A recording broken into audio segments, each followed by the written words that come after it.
आज देश के लोकप्रिय प्रधानमंत्री श्री नरेंद्र मोदी जी का 72वां जन्मदिन है और इस मंच से हम सबकी ओर से हम उनको अपनी शुभकामनाएं देते हैं, हार्दिक शुभकामनाएं देते हैं और ईश्वर से प्रार्थना करते हैं कि देश के प्रधानमंत्री मोदी जी दीर्घायु हों और स्वस्थ रहें। एक प्रचलन है देश में जहां पर हर प्रधानमंत्री के जन्मदिवस को एक प्रतीकात्मक रूप में मनाया जाता है। बच्चों से बहुत प्यार था तो चाचा नेहरू के जन्मदिन को बाल दिवस के रूप में मनाया जाता था। मुझे लगता है इंदिरा जी का जो अदम्य साहस था और जो उन्होंने किया उसको कौमी एकता दिवस रूप में मनाया जाता है। राजीव जी का जन्मदिन सद्भावना दिवस के रूप में मनाया जाता है। अटल जी का जन्मदिन सुशासन दिवस के रूप में मनाया जाता है। तो आज का भी दिन बेहद खास है। मोदी जी का जन्मदिन है, प्रचंड बहुमत हासिल कर प्रधानमंत्री बने हैं,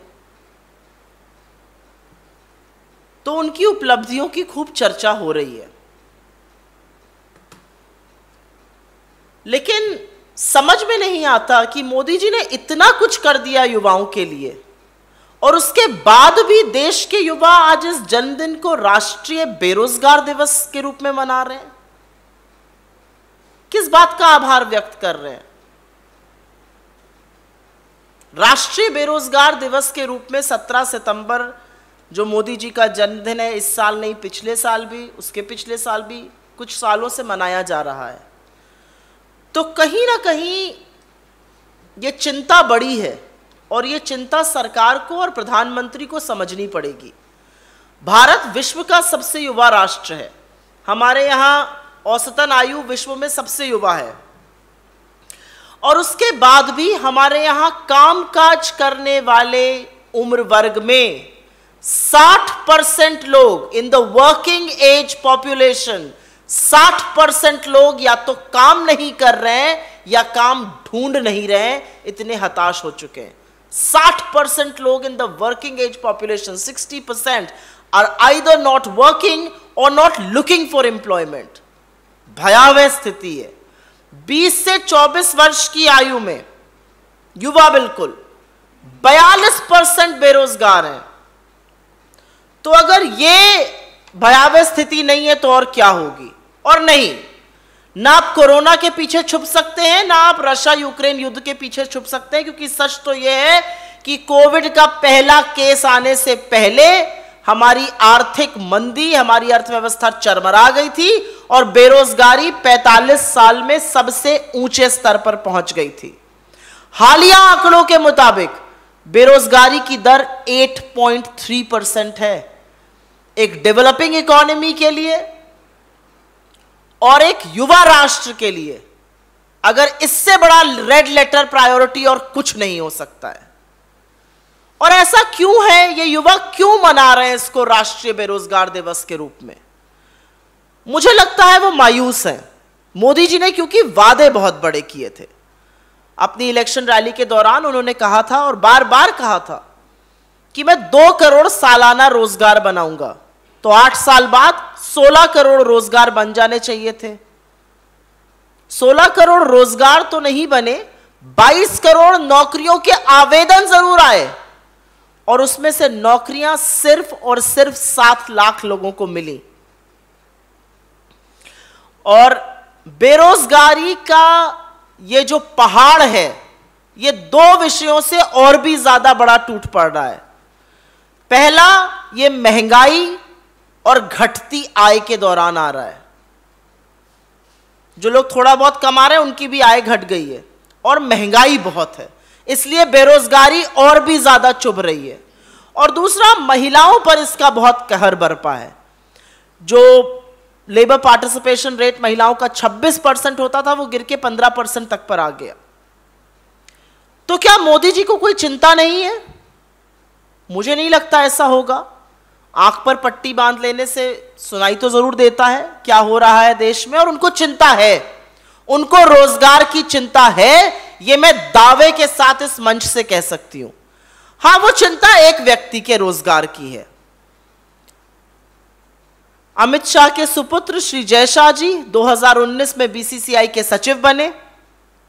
उनका कार्यकाल 3 साल का था, खत्म होना था, नियम के अनुसार उनको रिटायर होना था। लेकिन अब बीसीसीआई का संविधान बदला जाएगा और उनको 3 साल तक रोजगार सुनिश्चित किया गया है। लेकिन आपके बच्चों को 4 साल की नौकरी के बाद 23 साल में रिटायर कर दिया जाएगा।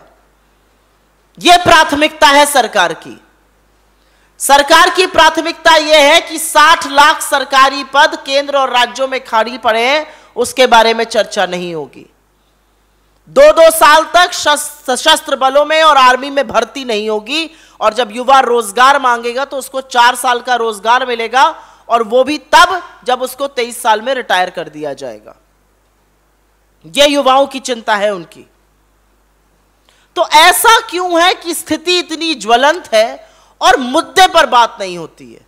आप बेरोजगारी पर बात करके, मैं चैलेंज के साथ कह सकती हूं, यहां पर दिखा दीजिए, नहीं बात करेंगे। और इसीलिए हमारे कुछ सवाल हैं। पहला सवाल यह है कि वो 2 करोड़ सालाना रोजगार कहां है? क्या वो हवाबाजी थी? क्या वो जबानी जमा खर्च था? उसके लिए आप माफी कब मांगिएगा?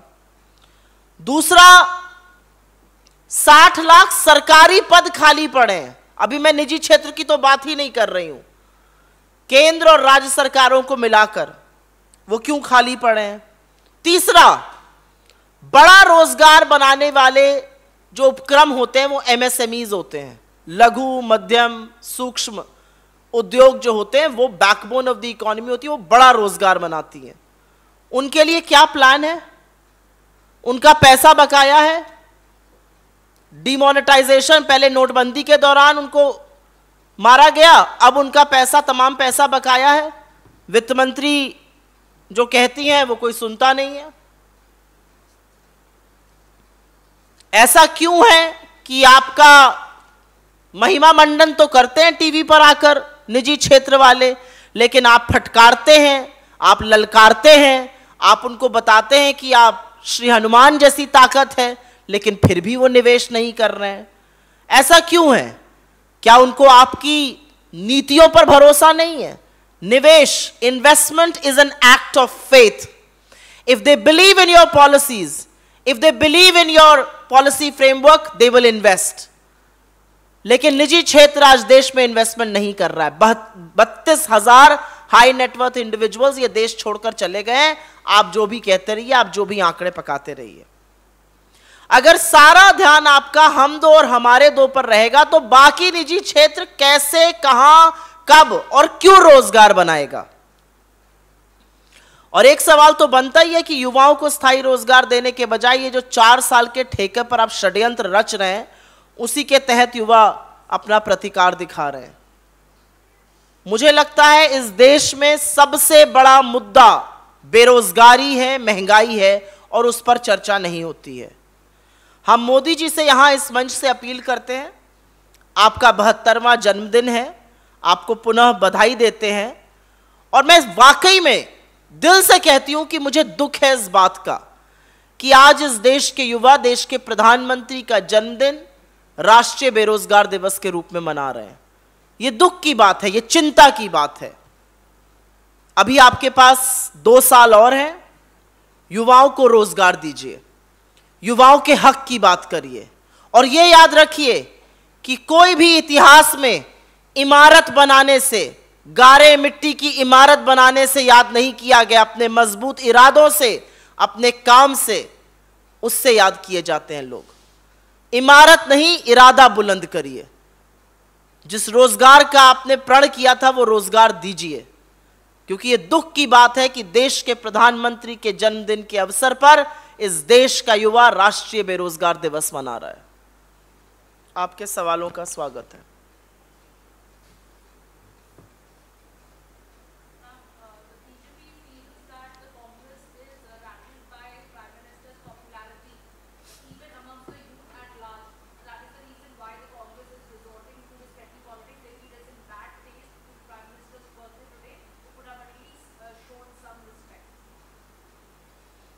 I have utmost respect for the office of the Prime Minister. I have utmost regard for the Prime Minister himself, But will that stop us from raising the most burning issue of the day? And that is unemployment.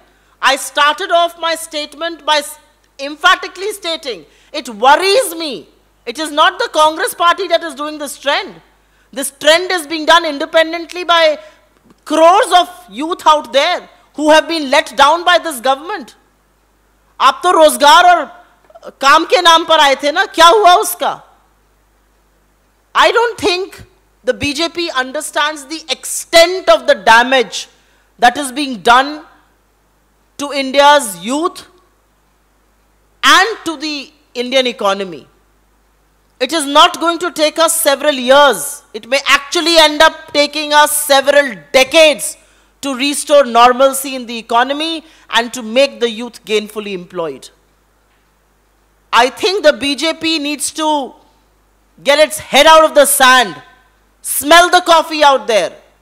इस देश का सबसे बड़ा मुद्दा बेरोजगारी है, और ये बेरोजगारी का जो ट्रेंड है, जो राष्ट्रीय बेरोजगार दिवस है, ये हम नहीं, ये देश के युवा मना रहे हैं। चिंता का विषय है, ये दुख का विषय है।